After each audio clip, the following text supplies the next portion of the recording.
the minister have to say to Mohammed, who spends his days saving lives here in the UK while his family are slaughtered overnight?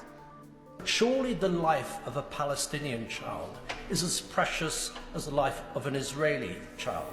One thing that grates with me in particular is that we have an Israeli ambassador who's an advocate of a greater Israel, refuses to recognise the Palestinian state, defies all the UN resolutions that have been passed about how we can secure that peace, and she still remains in this country.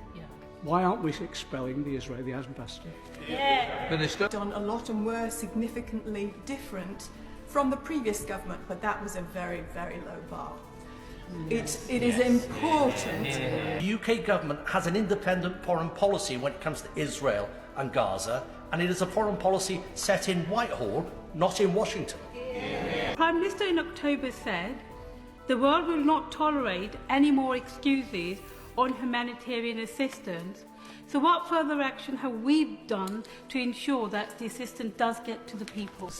Impeding access to humanitarian aid is a direct breach of international humanitarian law. So for avoidance of doubt, is it his testimony that Israel is impeding access at the borders by the way in which they are controlling them? I think he needs to be clear on this point because it does have ramifications for it. Whether UK-made drones are being exported to Israel, or were being exported before September 2024, are being used to shoot civilians, including children, in the manner that was described by the surgeon. The UK's complicity in the mass killing of Palestinians remains as it has been for the past year.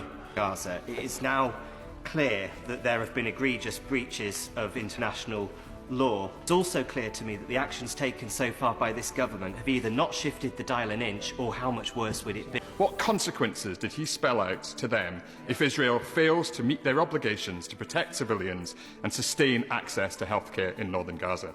And I was going to ask today about the fate of Dr. Abu Safir, but I think we all know what's going to happen to him.